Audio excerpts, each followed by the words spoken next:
You know when you do something and you're like, hey, actually don't do that. Like your mind is having its own battle.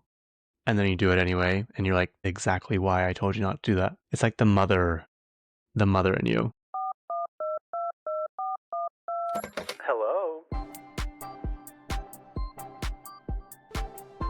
You're currently on the phone with Kacey.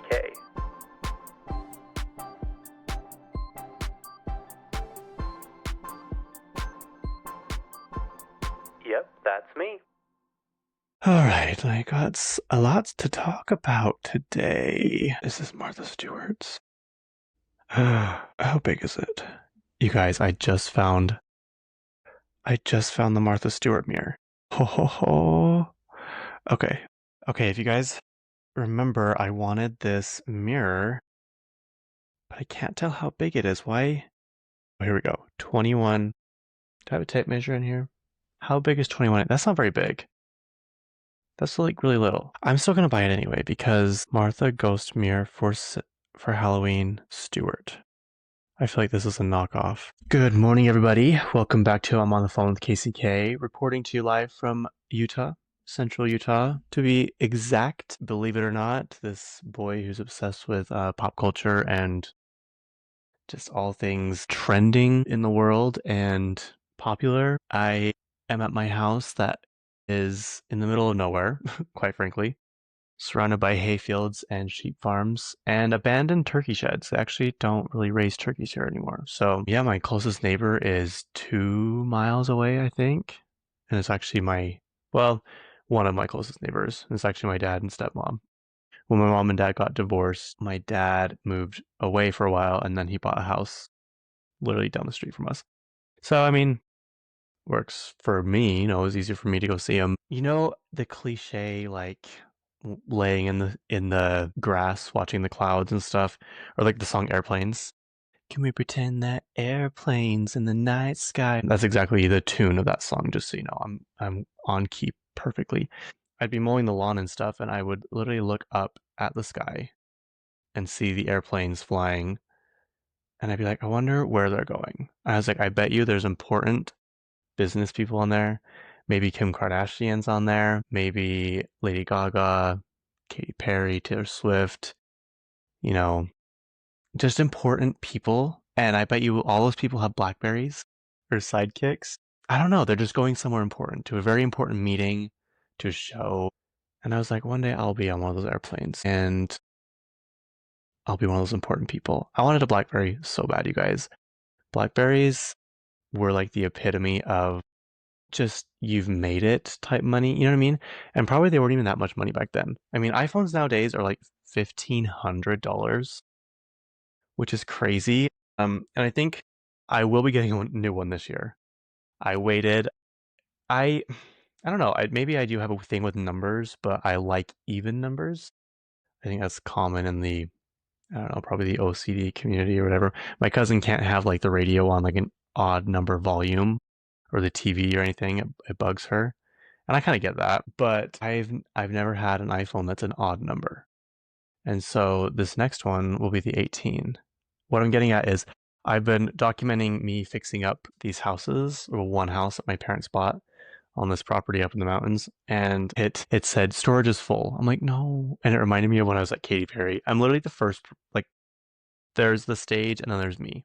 Like, I'm literally the person in the front. I have my phone up recording her and it says storage full. I'm like, oh my God, how many people saw that? That's so embarrassing. That is so embarrassing. So when I buy my phone next, it's going to have the most storage possible. And my friend Jackson works at Apple. He's probably like, you don't need that. I do. I'm sorry, I do need that. I don't know how to send all my things to the cloud. I actually asked him, I was like, why does my phone uninstall apps? You know how you go click on an app and it's like the little cloud logo and then it has to download? He's like, it's because you're out of storage. I'm like, why does everything take storage now? Also, why do updates take storage? That seems not ethical. Like why I because some of them are big. Like on my computer, I updated it and it said like 4 gigabytes of storage will be used. I'm like, I don't want that. Like, I don't. Why are you making me do that? That's so annoying. Yeah, so I used to look up the airplanes and think those people are important. They're going important places, or they're just rich and going on vacation, So I just would look around and there's no one around me. Just fields and fields of hay and grass and whatever. In Utah, a lot of it's just like dry, so a lot of dryness. But in my mind, in my heart, I'm like constantly thinking about celebrities, pop culture, fashion, traveling, New York, all these big, big things. And I'm just this tiny little person in the middle of nowhere. Back to my intro though. I don't like to put on moisturizer when I record because my face looks oily. But I'm like, I have to have something because I don't like when my skin feels dry. I hate that feeling so badly. Hate it. And so I put on my vitamin C serum, which I get it from Just Ingredients. I really like it. I think it actually works very well. And I don't know, I feel like it's a good quality for the price or whatever. But if you don't want to shop online, I don't know if they do like a subscription service. They probably do or whatever. But if you don't want to pay shipping, they have a store in Orem, Just Ingredients. It's by It's off 1600 North, kind of by the Harley Davidson motorcycle place. They have the Harley Davidson thing. To the south of it is the nursery with all the plants and stuff. And then to the south of that are these huge new like industrial warehouse buildings. And it's in one of those. And you can go in it. It's just like a regular store. You can go in and buy their stuff. So I did the other day and I actually like their stuff, but it's like, again, I can't afford to buy all this stuff every month. I think I was just wanting my skin to look a little bit, I don't know, healthier, more plump, more hydrated. Anyway, I took the vial out because it's a little dropper, and I was like, "Don't put that on," and I still did. And my face, it actually looks fine now. I think it's settled in, but it was so oily. I'm like, why did I do that? Why did I do that? And like yesterday, so in my mind, I always have like the mother on my shoulder, and I don't listen very well. I don't listen very often. But it's like when you're doing something and you know, like, I'm gonna break this. If I keep forcing this hard or doing this, it's going to break. And 9 times out of 10, I still do it and it still breaks and I get mad. So note to self, listen to your inner voice because a lot of times it's telling you something important. Like yesterday, I got these new pair of pants from a friend because I don't know, they didn't want them or they're too big or something. And isn't that sad? They have to give me pants that are too big for them. But I put them on. They're Hudson jeans. And Hudson, I don't know where they stand now, but they make really good jeans. I like them a lot. They used to sell them at Nordstrom. I don't know if they do now. And they were pretty pricey. I had those. I still have them. I was going to throw them away, but I'm like, watch there be like a 2016 themed party. And I need to have these jeans because they scream 2016. Maybe I'll try and find a picture of me wearing them because it's those. First of all, they're skinny jeans. So just that. They're ripped. They have oh my gosh, they're so bad. They look like they have the elastic stitching on them, you know? I don't know how to explain it, but they're so bad. I don't even know why these pants were popular. Some people still wear them, just FYI. So I got these pants and I'm like, I'm gonna wash them first. And I get them out of the washer and they have like a greenish stain on them. I'm like, what? I didn't even put anything in there with them that would have this color. So I scrubbed it. I put the Dawn Power Spray wash on and scrubbed it and then put OxyClean in and put it in again. And then I put it in with some towels. I pulled out the towels and the towels had that green stuff on it too, like one of them. I'm like, what is going on? Then the back of the pants had them all over the pants. I'm like, what's going on? It's the tag that was leaking, the leather tag. I'm like, no, I wasn't expecting to like these pants, but I put them on. I'm like, oh, wait, these actually fit really well. So I was cutting off that tag and I'm like, stop forcing this, you're gonna rip it. I'm like, no, let's just get it done. And lo and behold, I ripped the hole where the tag goes. I'm like, well, I guess I can learn how to sew and patch that up. But I'm like, just another thing for me to do. So I don't even know if the stain came out. It's at my parents' house in the washer. Hopefully someone took it out and is drying it. But I'm like, of course, I like these jeans and I ruined them twice. So anyway, my skin looks fine now. Whatever. Yeah, welcome to Utah. It is 7:18 in the morning, June 3rd. We're officially in June. So weird. This has creeped up on us. Like the days are very long now, and the longest day is the 21st or the 20th. It depends on the year. And then it goes down, and it makes me sad. I love having this much daylight. I love it so much. Also, we got our water fixed at our house. It was very expensive fix. Luckily, my parents still own the house, so they paid for it. And I did everything I could. I got a new breaker box thing for it. I got a new pressure pump. I literally did everything that I could. I worked on it probably till 1 p.m. after I recorded last week's episode. and nothing would work. And so I'm like, Mom, finally, like, we were out of water at that point for a long time. So I had to like move the horses because their water troughs had emptied. And we called the plumber, and the plumber's like, it's the well. And I'm like, I had a feeling it was going to be the well because the well now is probably almost 30 years old. This house is getting older. It's not like old, but like the roof, I'm pretty sure needs to be replaced very soon. And just like things, like stuff is starting to like stop working, which is common for it. But I've always wondered, I was like, when is the well gonna go out? And it did, and it was a lot of money. We literally had to call well people to come out here. At that point, I gave it up to my mom and the plumber, and she calls me. She's like, "It's the well pump," and I'm like, that's not gonna be fun to fix. Anyway, but now my lawn sprinklers don't work, and I don't know why, and I'm very annoyed. So I'm not even a homeowner, and I'm dealing with homeowner problems. They call it, is it a major domo? Is that what it's called? Major domo is a person who acts as the chief steward or head manager of a large household, estate, or enterprise. So yes, that is me, and now I am currently in charge of three of them because I take care of my parents' house. That's part of my job. I take care of this house, which I need to do better at, and now the other house that they have me fixing up. So it's just a lot to take care of, and it's like as soon as you get one thing fixed, something else happens, and it's just a circle of life. So I'm always trying to be a step ahead, and I just can't get there. Okay, I remember a lot of my dreams, and I actually have reoccurring ones. Some that happen like once a year, a couple times a year, and like I'll remember them. I'm like, oh, I remember this, and I'll be like, I'll know it's a dream, and I'll kind of just like know my way around. You know what I mean? And then there are some dreams that are new. Dreams that I have a lot when I'm stressed is my teeth falling out. A new one recently, the other night I had was I was in shallow water, like on a beach somewhere, and I was crossing, and I was in the middle. It's not like an island, whatever. Just trying to get at the other sandbar or whatever. And there was a shark in there, and I'm like, oh, maybe I should turn back. I'm like, well, I'm halfway, so I might as well just go the rest of the way. And so I did, and the shark swam up to me very swiftly and was going to attack me. And then I woke up, I think. So I always try and Google like what it means, and I did this one, and it makes sense, kind of. What does it mean? Oh, here we go. I already Googled it. Okay, shark dreams usually symbolizing a looming threat, hidden anxiety, or overwhelming emotional situation in your waking life. Because sharks are apex predators, they represent forces or people that feel predatory, out of your control, or deeply disruptive to your emotional peace.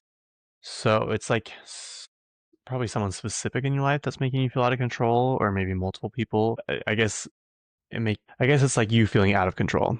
It's like being attacked by a shark symbolizes extreme vulnerability or waking anxiety. You may feel attacked by a toxic coworker, a sudden illness, or heavy financial burdens. Maybe that's it. Being watched or circled. Now, I wasn't fully attacked because I woke up, but I feel like I was kind of being circled because it was just sitting there watching me for a minute. It says indicates a lingering feeling of danger. It often reflects a tough decision you are avoiding or a persistent worry that someone is setting you up to fail. Killing or defeating the shark represents overcoming major obstacles. It signifies that you are successfully taking control of a problem or defeating a difficult situation. Swimming with sharks calmly shows you are stepping into your own power. It can mean you are facing a terrifying situation or acknowledging your own raw ambition and survival instincts without fear. So I don't think I tried to attack the shark, but I'm not really sure what the water means. In psychology and dream interpretation, the ocean represents your deep subconscious mind and emotional state.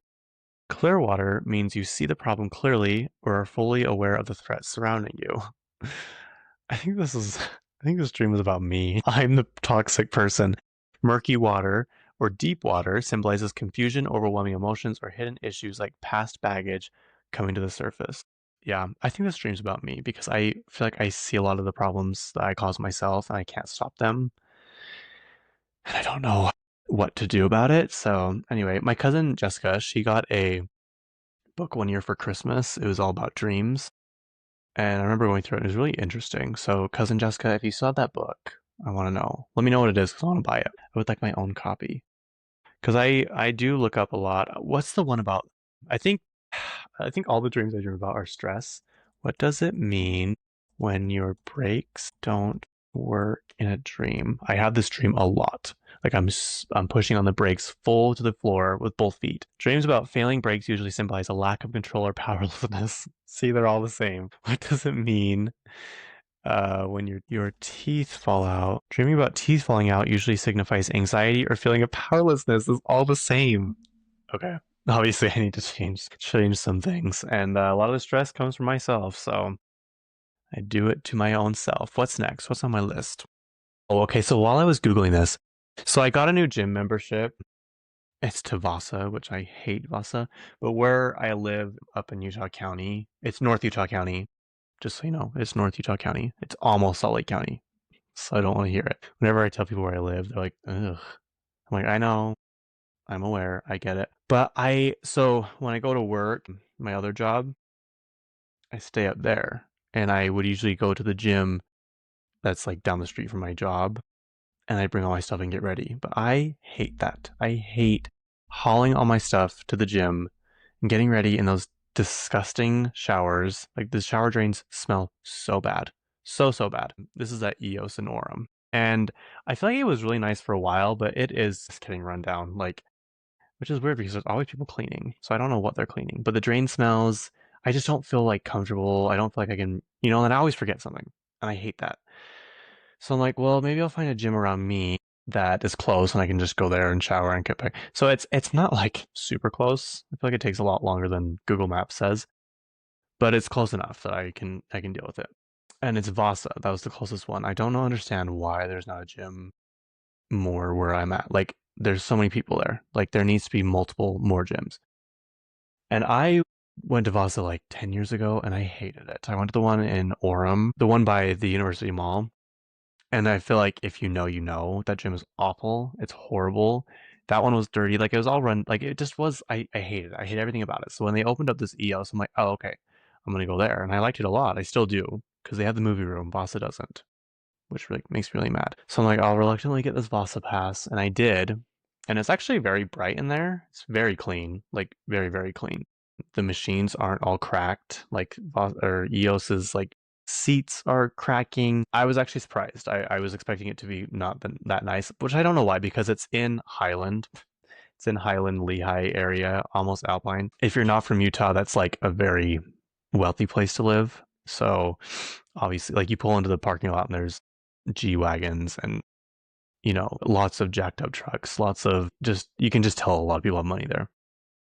So you walk in and they have this counter in front of all these machines, like ellipticals and stuff, and people just like leave their keys on the table. I was like, oh, someone lost their keys. And I was like, and someone just set them there so when they come back to find them. Then I looked back and there's like tons of them. People just set their keys on this counter. And I'm like, what is going like I would never, ever do that. Ever. I lock my car at my own house. And I went a little bit later yesterday because I didn't have to go in as early to work. And I told myself, I was like, that probably isn't a good idea because I like to go early, like at 5, because that's not a ton of people are there. And the people that are there are the dedicated ones. They're not there to like hang out and be gym rats and like socialize. You know what I mean? Like they're there to get the job done and go home. And I'm like, it might be bad. I'm like, no, it should be okay. So I went around 7 this time. Oh my God. I pulled in the parking lot. So mad. So mad. Instantly. I saw how full the parking lot was. I'm like, I'm not gonna let it ruin my day. I'm just gonna go in, see. So I went in, machines taken everywhere, lines of people waiting for machines. I'm like, no, not even gonna do this. So I luckily found an open treadmill. I did the incline walk for an hour, which I burned a lot of calories. I felt really good. And there were lines of people waiting for like the cardio machines. So as I'm Googling this shark dream, I see all these keys on the counter. I'm like, is this some kind of swinging thing? Like, I don't understand. Are people trying to show off? Like, why would you leave your keys to all these expensive cars where someone can just walk by and grab them? Like, unless someone knows you, they're not gonna know, hey, those aren't your keys. You know what I mean? I don't know. I know keys to cars just because I like cars. I don't know, like I can tell which key fobs go to which cars. And I'm like, I don't think anybody else does. Yeah, I don't understand that at all. But this gym, I like it because there's a lot of eye candy, like a lot of very attractive people.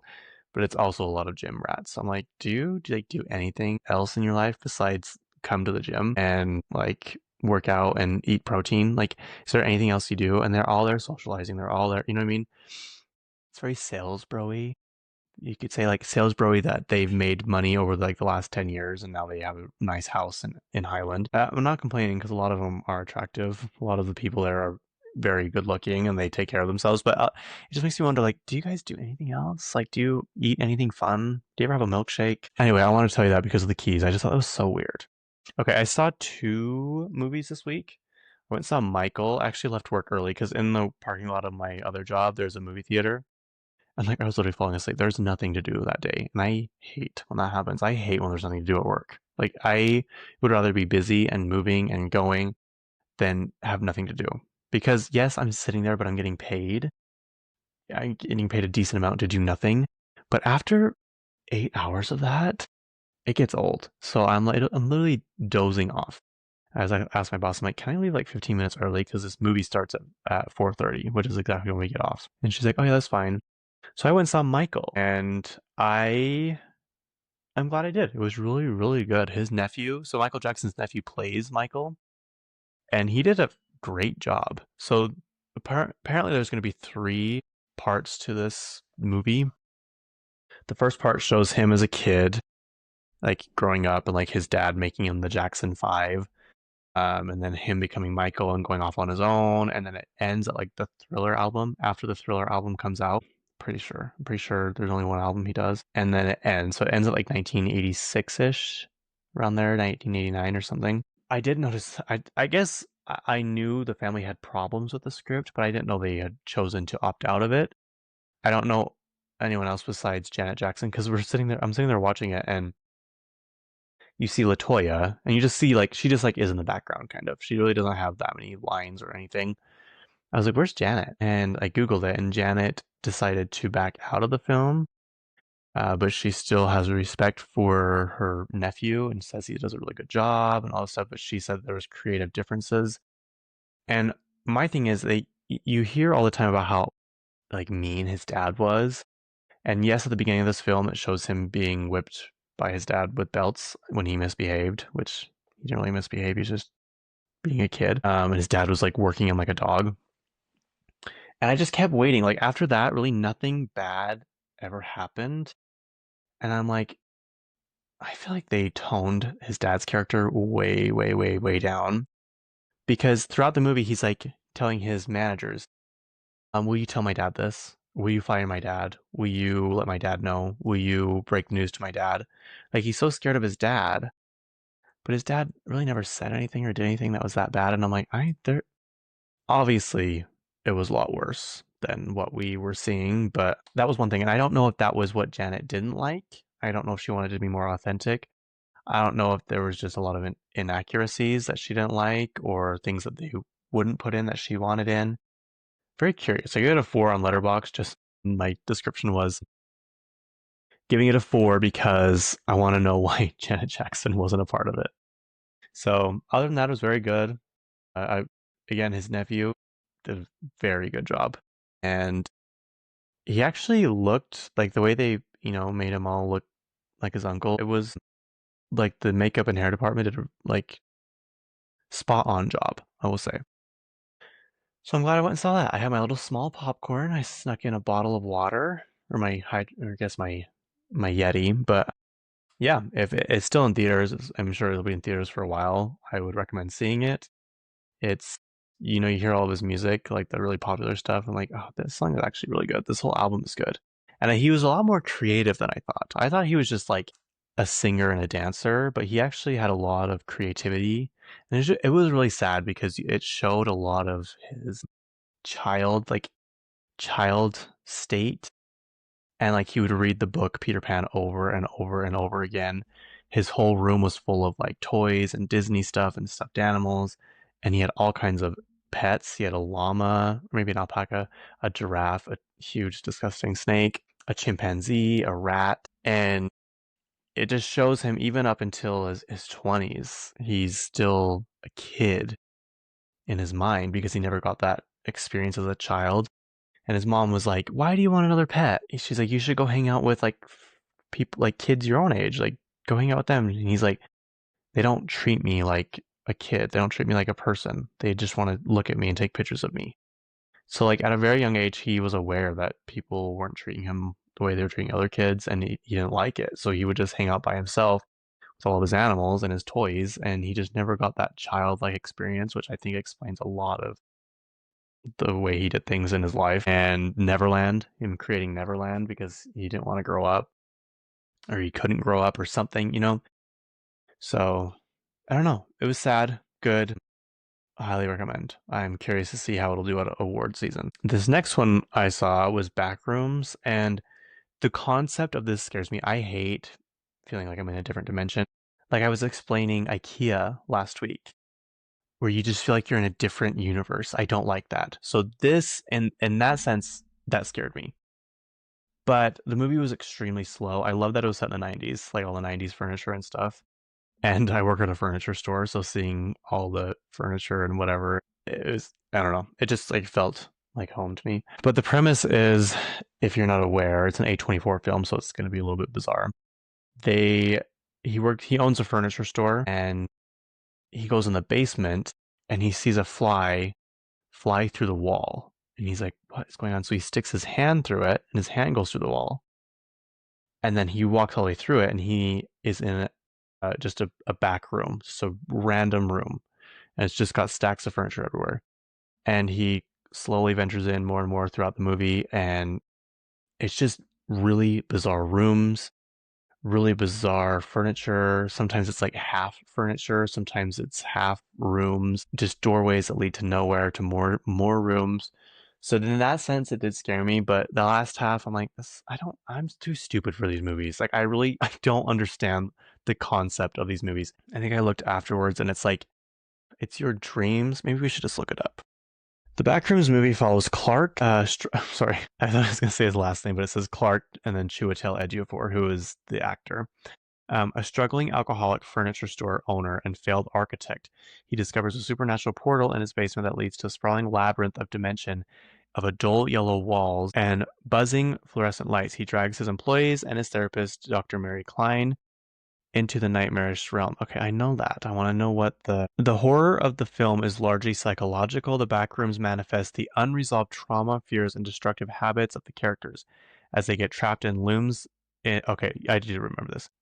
Their minds warp, with Clark eventually succumbing to his own dark impulses and becoming a doppelganger of his own damage. So it's basically the backrooms are like your never-ending thinking and constant thinking and just never letting things go and never getting over anything. Like he was always mad, like talking to his therapist, he was always mad that he could never be an architect. And he'd always blame it on his ex-wife because he had to work to pay for her to go to school. And now she's divorcing him. And he is resentful of her because he wanted to be an architect and he couldn't because he chose to put her through school instead. And so it's just a lot of regret, I guess you could say. So feel like I have a lot of regrets, so I should probably be careful and not be trapped in this. Anyway, I didn't like it. I give it a half star, and my review was because the last half was weird. It like brought in like the eeriness went away and like the psychological fear went away, and they brought out like not necessarily monsters, but jump scares and chase scenes of stuff. I don't know. It wasn't for me. I will never ever ever be watching it again. And but it's getting rave reviews. Like the director is 20 years old and he is getting rave reviews. And someone's like, question, how do you just like become a director? How do you have the money at 20 years old to just become a director? That is a good question. He probably did a lot of stuff on YouTube. Like, I guess this series is based on a TikTok series called Backrooms. Apparently, it's a whole universe, and I really truly don't understand. I don't know what it's about. I don't really care to know what it's about. And so it was based on that, and they kind of went off that. So I think that's kind of how it happened. Not necessarily like he had all his credentials to become a director, but these small indie. Is A24 even indie anymore? Is it? Because they pump out a lot of content. And like Marty Supreme was a huge movie. Like they're doing pretty well for themselves. like the Obsession director, he's also in his early 20s, I think. The movie had a budget of what was the budget of that? So the movie has surpassed over $100 million with a budget of like 750,000, I think. Yeah, I was right. Roughly 750,000. Despite its micro budget, the film distributed by Focus Features became one of the most profitable horror releases in cinematic history, grossing over $150 worldwide. Again, I liked that one a lot up until the end when it just got unnecessarily gory. And apparently it was NC-17 and they said you have to take out like 3 or 4 of these head bashes. That might be a spoiler alert, but at this point, I don't care to make it rated R. And I'm like, just 3? There were like 50. I'm like, why? Why just 3? So apparently, he's going to give the people what they want. And on the DVD Blu-ray release, there's going to be a director's cut, and that the extra 3 to 5 bashes will be in there. I'm like, oh, good, because we need that desperately. It was just doing so well, and then it just got so unnecessarily gory. Yeah, 26-year-old director. Crazy. I feel 26. I am 26. If anyone asks, I'm 26. What's next? Hacks. My cousin Sadie, she's sisters with cousin Jessica that has the dream book. She's the one that got me on Hacks, and she watched the first season, and she kept telling me, she's like, you've got to watch this show. You've got to watch this show. You'd love it. I think you'd love it. It's right up your alley. And I'm like, I just have this thing when people try and tell me to watch shows. I kind of am stubborn about it and won't do it. And then a lot of times I watch them and I'm like, oh, that was actually really good. I don't know what took me so long. I'm just so busy. Like I've been trying to watch Ted Lasso. I was doing really well, and now I'm only on season 2. And I've watched episode 6 like 2 or 3 times because I keep falling asleep. Like I still didn't finish it last night. I still have to go back and find where I fell asleep, what I remember, and watch it. By the time I am able to sit down and watch stuff or read, I'm just so tired. I'm so tired. And it just brings me back to a few years ago when I was in my depressed era and I would watch TV constantly, like consume it and binge shows on Netflix. And now, yeah, I'm not like that anymore. And I don't know why, because I love it. But back then, I wouldn't go to the theaters as much. Now I go to the theaters a lot more. It comes in waves. It's really weird. I love going to the theater. I started to back up like over a year ago. I'm so glad I did. I just love movie theaters. I do. Except for I do need to conduct a movie theater etiquette test that you have to fill out every single time before you come in because there are a lot of people who should not be allowed to be at movies. A lot. Like at that Backrooms movie, it was like in the front section was full of teenagers. Oh my, you guys, obnoxious. Like I feel like one of those old people complaining about teenagers, but because last time I did at Lagoon, they were so loud. They were so rude and obnoxious and loud. They kept getting up and running down the hallway and giggling and laughing. Everything's so funny. Like one of them tripped over some girl's foot and they just hysterically laughed. They were loud. They were just so inconsiderate of everyone around them. I'm like, please go away. And then at one point, I'm not kidding, there were like 15 of them. They all got up and went in the hallway, not even outside, but in the hallway where you come into the theater. And you could just hear them talking and laughing and giggling. I'm like, I hate them. I hate them so bad. But yeah, Hacks. Sorry. I get so distracted. Hacks. This was the last episode of the entire series, and they did such a good job. I don't want to spoil it for you because this is a show I think everyone should watch. Truly, it is so funny, so well written. Every season has at least 96 to 99% score on Rotten Tomatoes, which is an audience score, which I trust more than critics. We obviously know that. I don't give a shit about critic scores. And it's so well deserved. Like this show is just consistently good. There's really not any lags. The storylines of each season perfectly line up to where the show ends.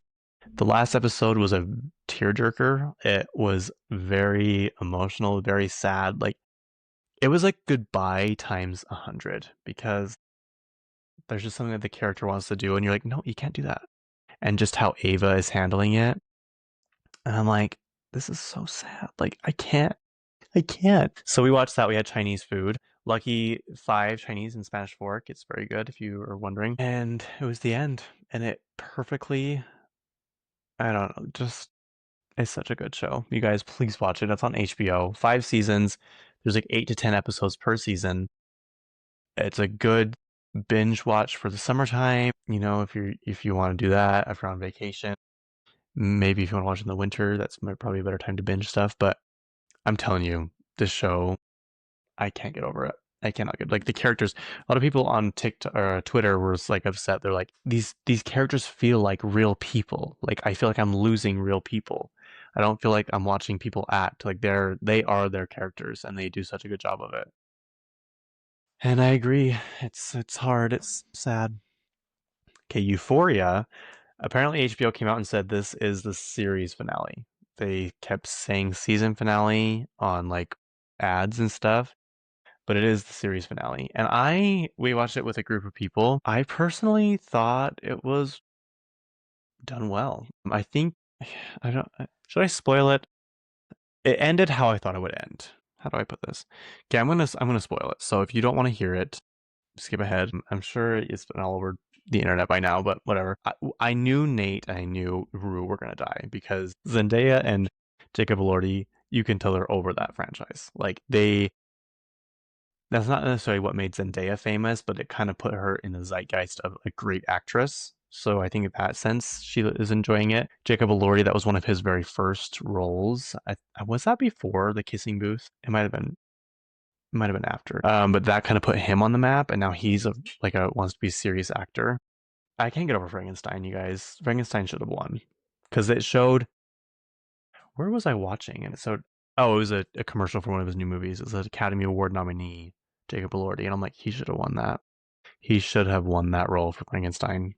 I don't care. I don't even know who won it, but it should have been him. So I knew that in their minds they wanted to be out because they didn't want to have the option to have the show pick back up later and then them asking them to come back, you know? So I knew those two were gonna die.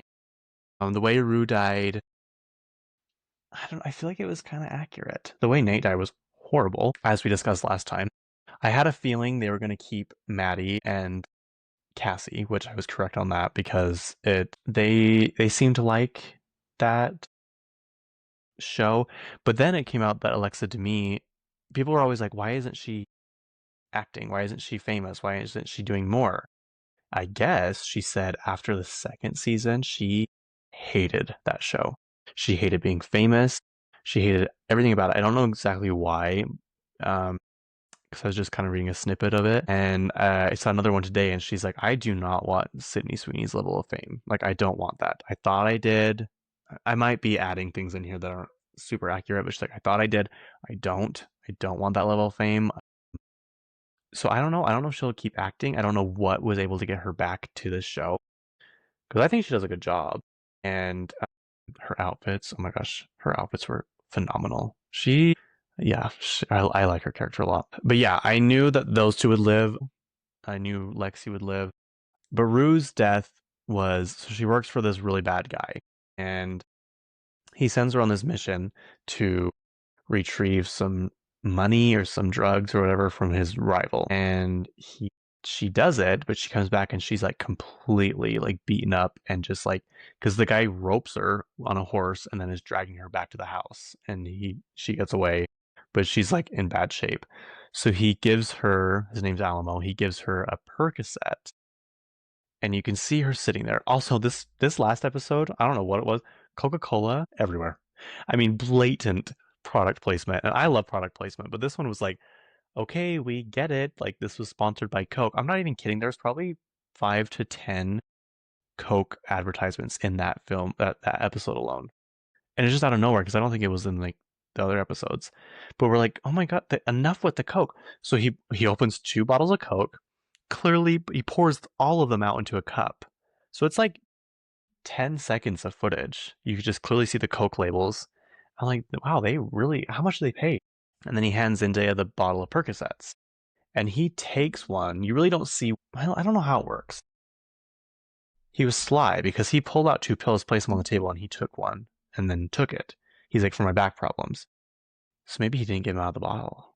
It's all making sense now. So she's hesitant about it. She's like, I used to love these because if you're not aware, Rue is a recovering drug addict. Then she goes and stays at Lexi's. No. She goes and stays at Ali's, I think his name, her sponsor.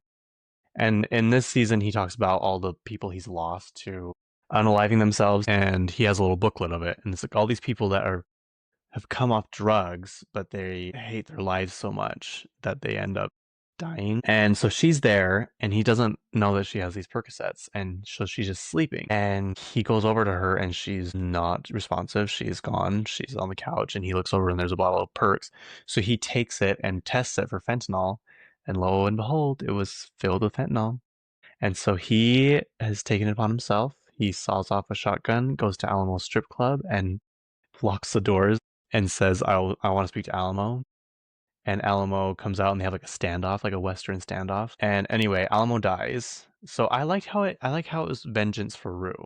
And plus, Maddie was indebted to him because he helped Maddie kill the guy that was blackmailing or extorting Nate Jacobs. But then literally like after he kills the guy, Alamo kills the guy, they dig up the grave where Jacob was, not Jacob, Nate, and he's dead. So it's like it kind of was all for nothing.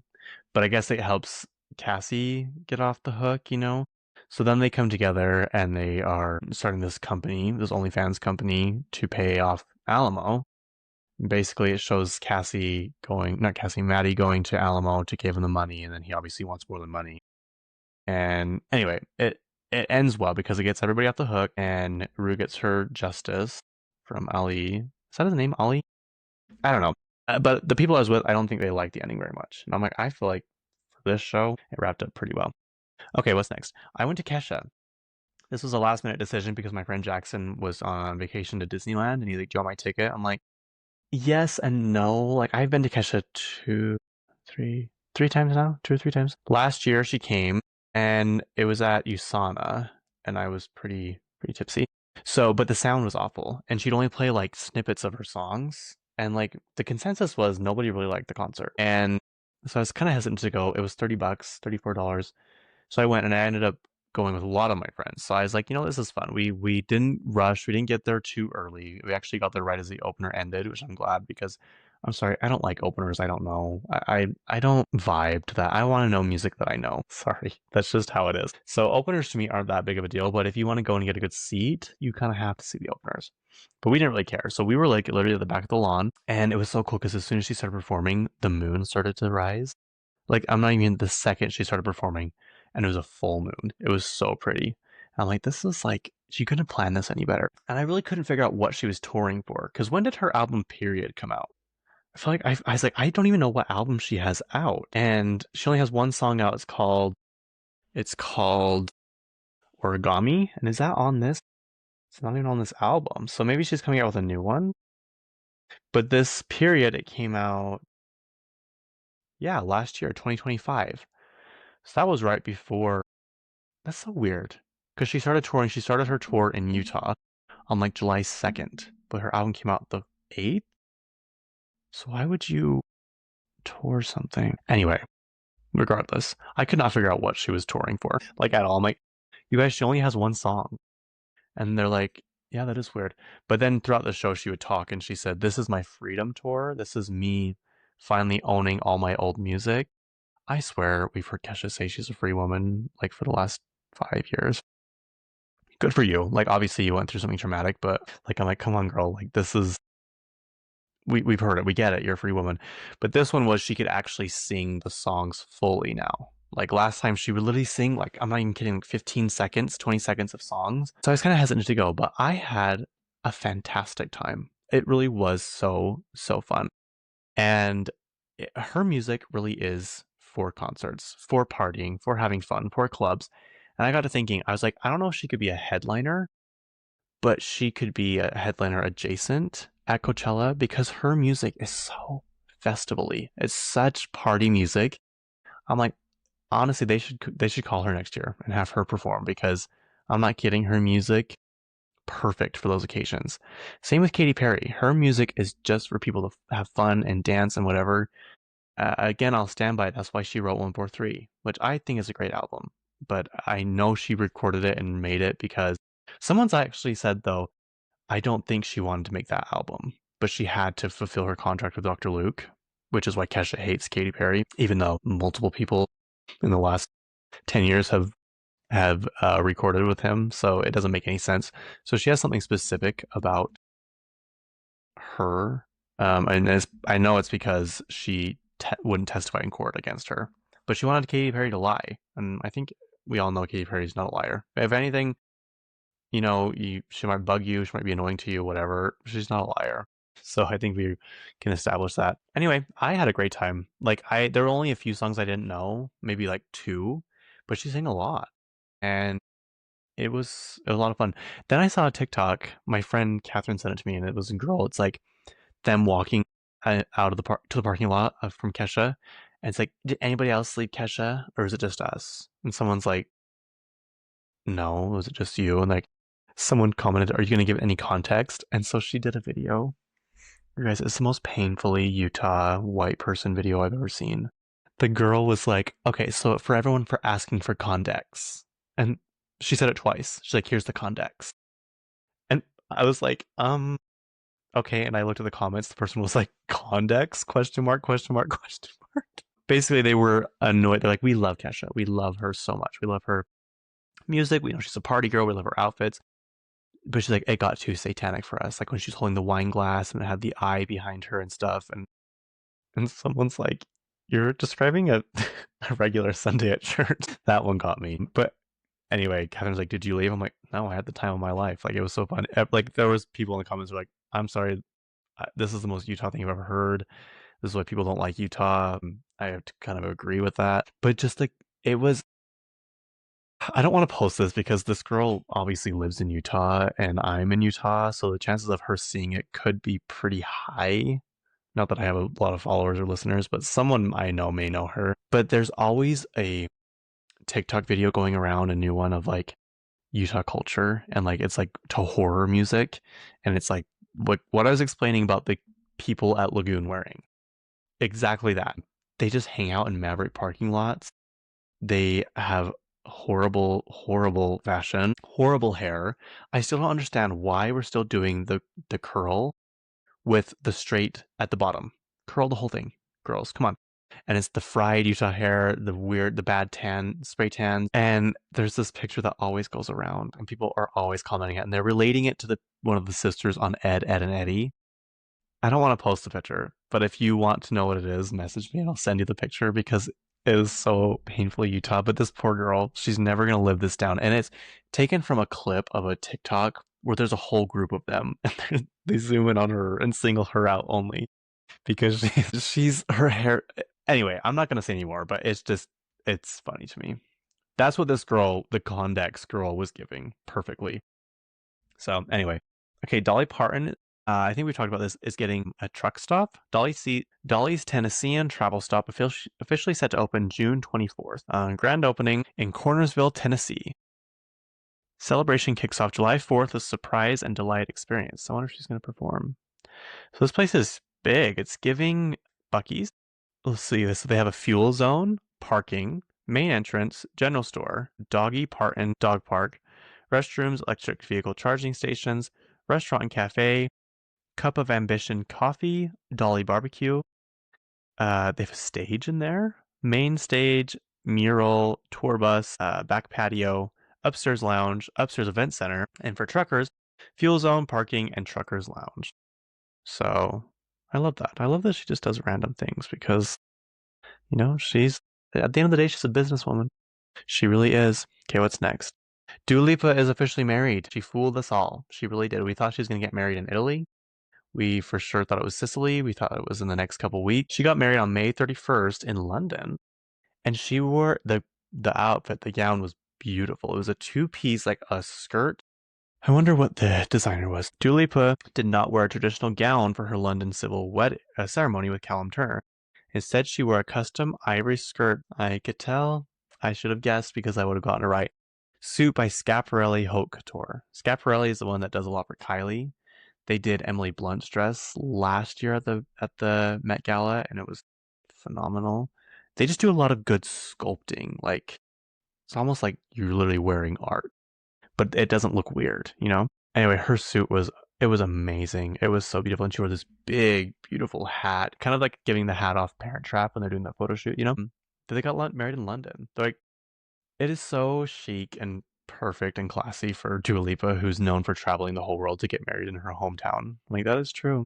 She looked amazing, and I'm so happy for her. The necklace she chose was interesting to me. It was a what is that brand? It's Cartier, I think. No, Bulgari. It's Bulgari the one with the snake that comes around in clasps. That's interesting to me. I didn't think she would want to go for something that you could tell was like a brand, you know? Like there's no logos or anything on her dress, obviously. Thank goodness. Could you imagine? So it's interesting that she went with that. But it's a lot of money. Dua Lipa wedding necklace. Should we see? I was right. The Bulgari serpentine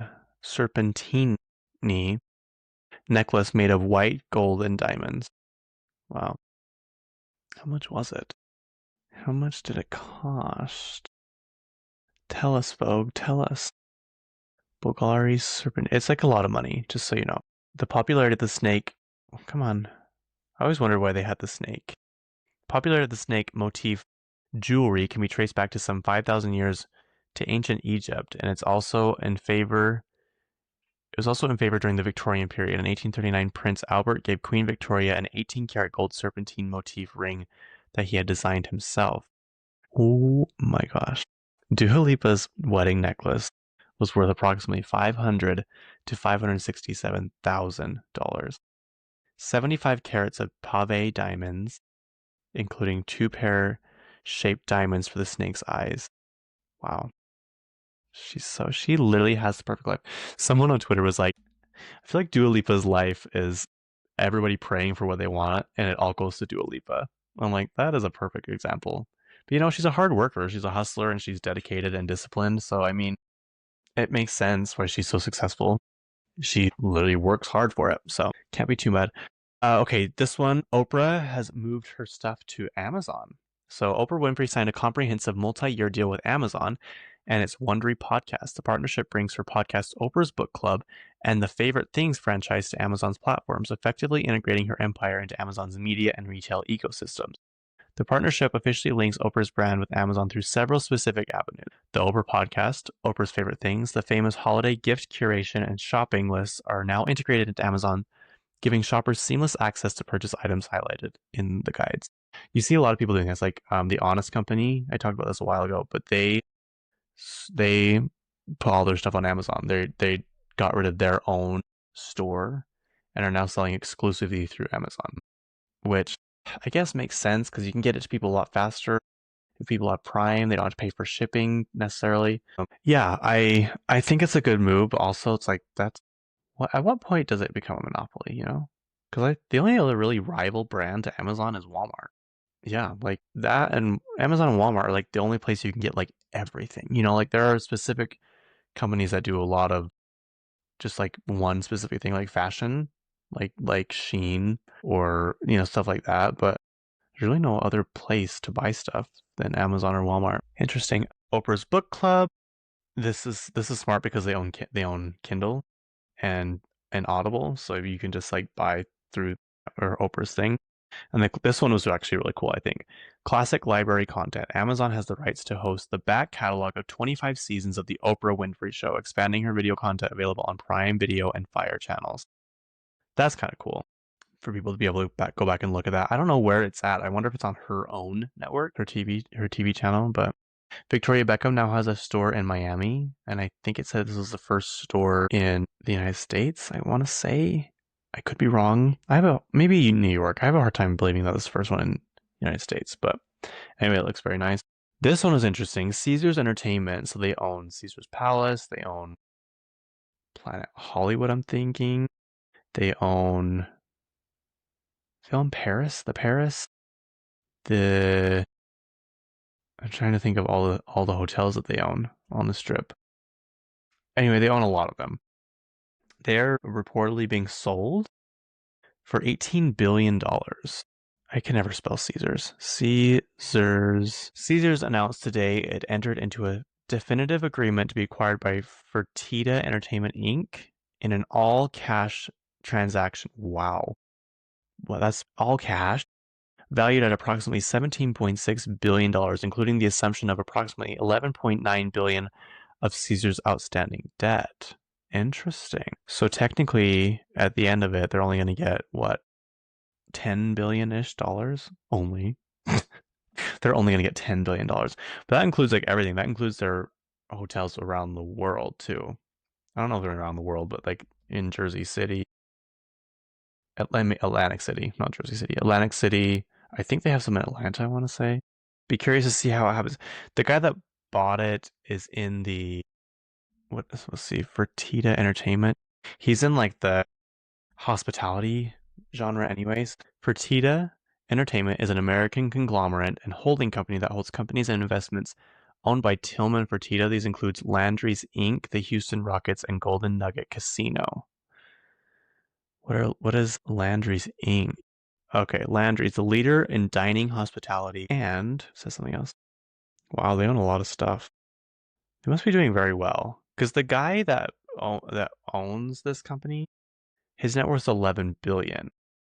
So obviously that's not enough to be the 17.9 billion they're paying for Caesars, but I'm wondering if he owns not the entire thing. Because if they're able to pay cash, they're doing very well. Let's see what hospitality they own. Stay with us. The Post Oak Hotel in Texas, Golden Nugget Casinos, okay. Montauk, Laguna Beach, the San Luis Resort Spa and Conference Center, the villas at the San Luis, the Westin downtown Houston, Hilton Galveston Island Resort. I wonder if you just partnered with them. Holiday Inn, interesting. Huntington Inn, that looks really pretty. That's in East Hampton. That looks gorgeous. Anyway, so they're not like, it's not like a huge name, but they own very nice properties. I wonder why. I wonder if, well, Vegas we know is struggling, as I've reported in the past. So I don't know. I don't know how they're going to get people to get there, but maybe don't charge parking. Maybe don't charge an arm and a leg for literally everything. If it costs $600 to fly from Utah to Las Vegas, that's a problem. Just aviation division, whatever. That's an issue. That should not cost that much. Should cost 75, $100 maybe, $100. And now that Spirit's gone, I'm not flying Frontier. We already know that. But America, we have a problem. Okay, Trace Cyrus, I feel like he needs some help because I feel like he's ranted about things before in the past, and it seemed, who was he ranting about? It's about Katy Perry, wasn't it? Trace Cyrus accuses Katy Perry of copying Miley Cyrus and being lame as F, and her team of attempting to copy his sister. He alleged they copied everything from her physical aesthetic to her musical transitions, while also mocking Perry's controversial trip to space. I was during that. I'm so done with that. If you come to me with that space bullshit again, I am cutting you out of my life. Like, it's enough. I'm done. Anyway, now he's crashing out again. I didn't really take him seriously on that, but now he's crashing out again and saying that his sister Brandy is making him live in unacceptable living conditions. And it's not clear if he was renting from her or if she was renting from him, but I think he's renting from her. He's like showing the mold in his house that he's renting from her. I don't know if it's a guest house. I don't know what it is, but he's mad. He's mad about something, and I just have I don't. I feel like that's like all the women in that family are stable. The men need help.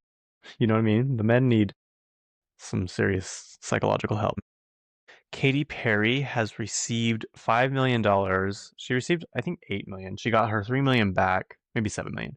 Her 2 million back from the lawsuit before, and then I think she countersued, and she got 5 million in a lawsuit settlement. And that includes like her legal fees and everything from that house that she sold or bought, the house that she bought in Montecito. Which I wonder if she even lives there anymore because that's how she bought with Orlando Bloom. So it's probably got some bad blood, no pun intended for that. But anyway, this one was crazy. My mom and sister went to Las Vegas this past weekend, to a barrel race, and a girl. It's actually really sad because I hate like when animals get hurt in movies. You know, dogs, whatever. When horses get hurt in movies, I hate it. That's why I can't watch a lot of Western movies because I hate when I see them like running full speed in like the middle of the desert. I'm like, there are holes, there are things the horse could trip over, it could break its leg. Like it makes me anxious. And I hate when they get shot in the movies, when the horses get shot. Like I just don't like it. I just don't like horses being hurt in general. Let's just put it that way. Why it makes me very, very sad because they're the kindest, gentlest things ever. And it's so sad when they're in pain. Like it truly is. But what was I saying? Yeah, this girl, she lost one of her events to her friends and she went and stabbed 3 horses. Like stabbed them. What did the horse do? The horse didn't do anything. And then she went and found the people. She's like, "Oh my gosh, your horse is bleeding. Let me help you." what kind of psychopath energy is that? Apparently, she's 17. She is in jail. And my mom said one of the horses that they bought or that was there, the people had just bought for $400,000.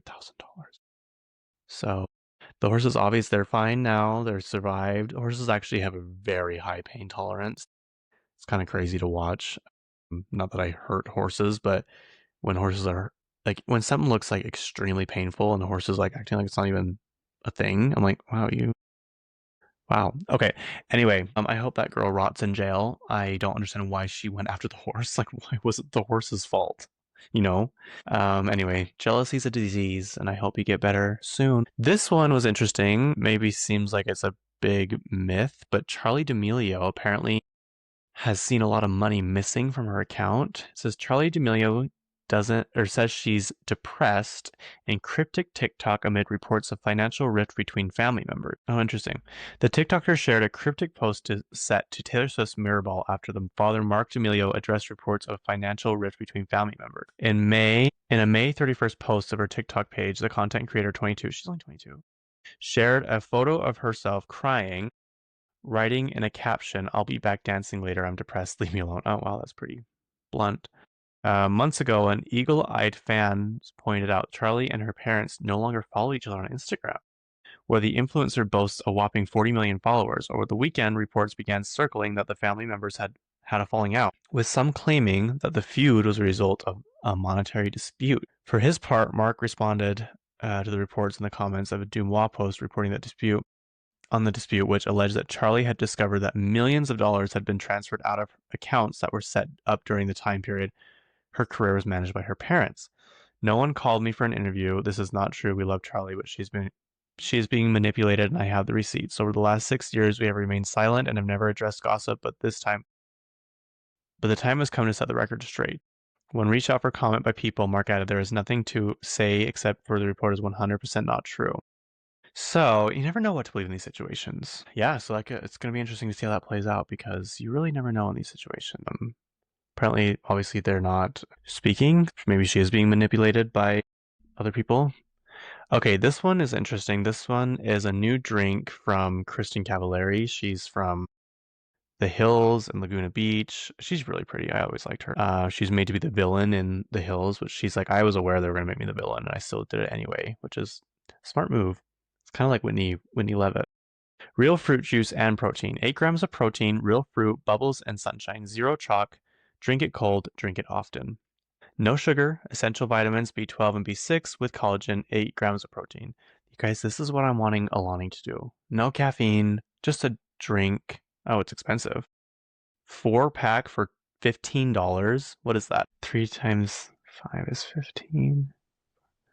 It's like 4 something a can. That is not affordable. I don't know how I feel about this. Fruit punch. I am a whore for fruit punch. Anything fruit punch, I will drink. Strawberry lemonade, fruit punch. What else do they have? Orange pineapple and peach mango. Okay, so I might get the fruit punch one because I'm very curious now. But it has collagen in it, apparently. I'm glad it's not another energy drink, and I'm glad it's not a alcoholic drink or a non-alcoholic drink. Tom Holland is on the Good Hang podcast with Amy Poehler this week, and I love her podcast. It's not one I listen to a lot, but when there's a guest I really want to listen to, I listen to hers. And he is on there talking about his company Beero, which is a non-alcoholic beer, which I don't get beer in the first place. So I don't know why you'd make a non-alcoholic one. I don't get non-alcoholic drinks in general because alcohol doesn't taste good. So it's like you're not really getting the benefits of, I mean, are there benefits of alcohol? You know what I mean? It's not, I don't know. Tom Holland, he made because Zendaya's never drank. She's never been a drinker. But he made her a shandy, is what they call it. It's like half beer, half fruit drink or something, which still sounds awful to me. But she doesn't like the taste of beer. And rightfully so, because it's awful. So he made this one for her. It was his mom's idea. He's like, you should make one for Zendaya. And I want to point out, he says Zendaya. So please stop saying Zendaya. Please stop saying Zendaya. If Tom Holland is saying Zendaya, it is Zendaya. End of story. It's kind of like when Rihanna all of a sudden said, "Hey, it's Rihanna." We're like, no, that's not what we've been calling you for the past 10 years, so please don't change it now. Maybe it's her accent. Maybe she can't say Rihanna. Anna Kendrick is set to direct Seven Husbands of Evelyn Hugo. I actually have the book. I'm looking at it right now. I've never read it, but I've heard it's really good. Someone's like, I feel like this book has been in development for like the past 10 years. And I'm like, that is actually true. But people are like, now that Anna Kendrick is attached to it, I'm very interested in it. Someone also said, I'm mad they didn't make it into a limited series with each episode being about a different husband. And I'm like, that is a good point. I don't know anything about the book, but that is a good point. So Scarlett Johansson is going to be an A24 movie, and it is called Scapegoat. Oh, there's no plot. There's literally nothing. So it's just her. She's in it. So get ready for that. She has a lot coming up. I didn't know she's going to be in Batman. She's going to be in Batman 3 coming up here. She has 6 upcoming: Ray Gun, The Exorcist, which we knew about, the Batman part 2, sorry. The Gauntlet, oh, that is Scapegoat, that's one I was just talking about, and Featherwood. So she is booked and busy. Sasha Peterse, which I just found out how to say her name within the last year. Do you know when you like just see a name and you kind of just like go with it in your mind? Your mind makes up how to pronounce it. I had to read a book once in 5th grade, and it was based in Morocco. And I want to tell you, they said Morocco like 5,000 times in that book. And instead of me sounding out the word, I just said Morocco the entire time, which is obviously not the right way to say it. Plus, it added a lot to it. Morocco, Morocco. Yeah, it's a little bit longer, so I'm wasted so much time. That's kind of how I felt about her name. I had no idea how to say her name, but it's Sasha Peterse.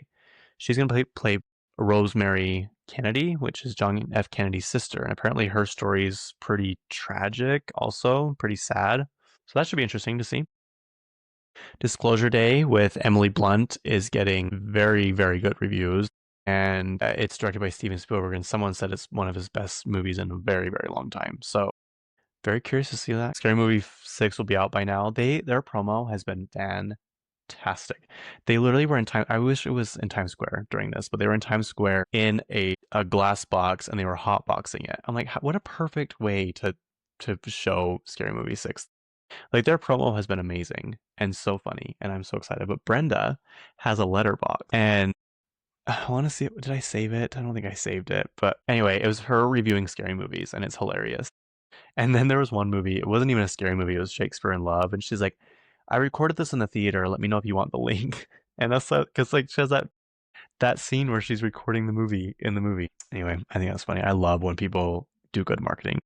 Charlie XCX has a new album coming out called Music, Fashion, Film. Comes out July 4th. She has that new song Spring Summer 26. It's okay. It's different. It's not, I don't love it. Ellie Goulding has a new album coming out soon.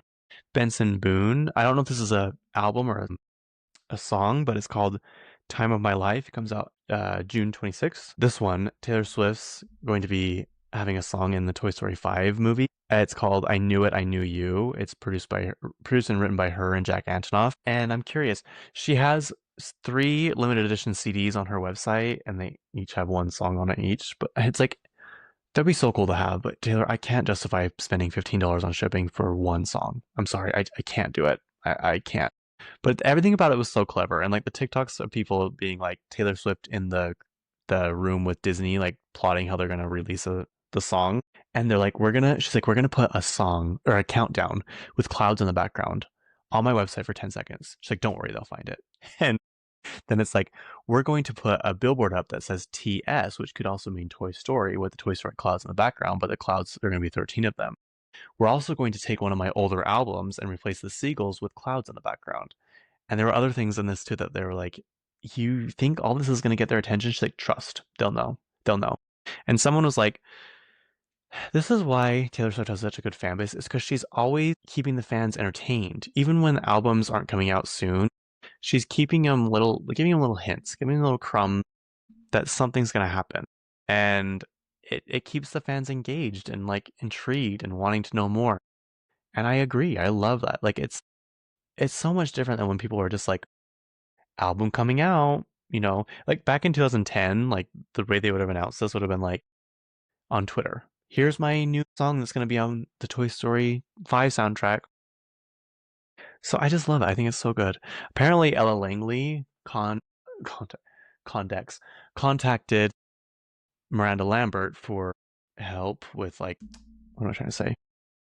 Career advice, because her song is still number 1, I think. We'll find out in a minute when I look it up. but she has a lot of songs charting, and her album Dandelion is like number one still. And I guess Miranda Lambert was like, "Look, this is way too big for even me. You need to probably call Taylor Swift because this is beyond my reach. So I don't know how to help you with this." I'm like, could you imagine calling Taylor Swift for help? Role Model has a new album coming out. I can't remember the name of it, but it's something weird. Which are we surprised? And then Martin Garrix and Benson Boone. It turned out it was like an ad for the U. What is that called? UV JBL headphones. I always think it's a U, but it's a JBL headphones. But I feel like they're gonna have a song together, and I don't know if that's the song he told us yesterday. But anyway, okay, let's look at the movies for this week. The box office numbers. Okay, Backrooms was number one, $81.4 million. Obsession was 27.4. Star Wars 24.5. Someone's like Disney looking at indie movie with a budget of $750,000 surpassed their movie that they paid hundreds of millions to make. Michael was 11.9 million, and the breadwinner, really, that surprises me. The breadwinner 7.4 million. I had nothing against Nate Bargatze, but this one seemed like it was gonna flop. Not gonna lie. I talked to someone last night who saw the new Nick Jonas movie, and they said it was awful. They said think of it as a Hallmark movie, but with like, a lot of F words. I'm like, really? I thought they were like, going more family friendly. Apparently, it's about Nick Jonas. He's a singer in it, and someone writes a song for him, and it goes famous. Anyway, from the moment I saw the commercial, I'm like, this looks really bad, and apparently it was. So I hate to say no, don't go see a movie, but that one's probably I don't even know what the name of it is, but it's the Nick Jonas movie. You can probably go ahead and just skip that. Oh, I wanted to tell you, there's a bunch of songs right now that I'm obsessed with, like obsessed. I can't stop listening to them. No, I don't want that. I want recently added. Okay, so Katy Perry came out with Legendary Lovers remix with Chief Keef, and it perfectly ties into when she was releasing this album, Prism, and she thought he was talking about her, and he's like, I wasn't talking about you, Katy. I was talking about someone else. She's like, oh, my bad. I'm really sorry. He's like, it's okay. And so fans have been like, we need you to release a song with them, Legendary Lovers with them. And so she did. And I like it. I think it's very good. Legendary Lovers is a good song anyway. And I love that she remixed it. And the cover photo is literally their discussion of their tweets of being like, dang, I'm sorry. It's just, I love it. This one I was hesitant about. It's Ariana's new song, Hate That I Made You Love Me. And the song is good. I love the beat. And I think it's because it's produced by Max Martin, I'm fairly sure. But the lyrics are very generic, very, very generic. And people had a hard time with that. People were literally like writing letters into her saying, please, Ariana, that like we know you're better than this. Like, and people are like, well, what do you think of it? I'm like, I actually didn't hate it, but I don't think I need to go back and listen to it. But then my friend Allie texted me. She's like, what do you think of it? I'm like, it's great. She's like, I love it. I can't stop listening to it. I was like, okay, I will listen to it again. And now I listen to it all the time. So it just took me a minute to get into it, but the lyrics are very generic. I was like, I think people are mad because it's like on the level of Ava Max and like Rita Ora and maybe Kim Petras, like those kind of lyrics, just like the cheesy generic pop music, which we need. We need those generic pop stars. But I think people are expecting Ariana to be on the level of Lady Gaga, Katy Perry, Taylor Swift, like these huge artists with like good intricate lyrics. Katy Perry doesn't necessarily have intricate lyrics lately, but she has good like phrases that she incorporates in her music. This one was just like hate that I made you love me over and over again. Like it was so easy. It was very generic, but it's still good. I like it. This one's old, but it came on my shuffle the other day, and it's Sober by Selena Gomez. And I'm like, wait, I forgot about this song. This song's really good. I can't relate to it in any way, but it's good. I like it. So this is my repeat album. This is the album I put everything on it. And it has 70 hours of music. 70 and a half hours of music. 1,233 songs. Okay, the next one I really love is Butterfly Feelings, and this one's by Iconopop. This song is good, you guys. It's really, really, really good. I highly recommend this one. It's a good pop song. It's a good upbeat song. I'm basically saying they get butterfly feelings when they look at you. This one I love. It's called Leak It by Flo, and it's basically about taking nude pictures and leaking them because you look so good. It's like saying this one's gonna make my ex jealous. This one's gonna make my boyfriend mad. This one's gonna. I just love it. But like we can't keep it hidden. And then I've already talked about these two: Need for Speed by Kim Petras, love it still, and Cut by Maren Morris. Also, sorry, this just came up on here. Pink moved to New York so her daughter could pursue a career in Broadway. Oh, I'm mad. Maybe we should have looked at this.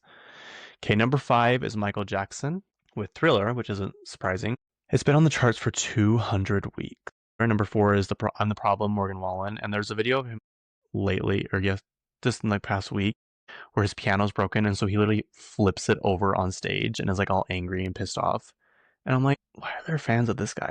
And then it shows a picture of Taylor Swift, and she's on her piano at the Eras tour, and it's like waterlogged because it rained so much, and she's just like sillily like patting it, like trying to get it to work, you know. And it's just like it went to her quote, a man, a woman can only overreact. No, a man can simply react, but a woman can only overreact. And that's that's the perfect description of it. Number 3 is The Great Divide, Noah Khan. Number 2 is Dandelion, Ellen Langley. And number 1 is Iceman, Drake. Why? You guys, why? What's wrong with us? Anyway, that's it for me. This is a very long episode. Probably the longest one I've ever done, but I had a lot to talk about and I kept going. So thank you for watching. Please subscribe. Please go watch on YouTube. Please follow me. Please encourage me to talk about stuff you want to talk about. Please message me. I love when you message me about stuff about the podcast.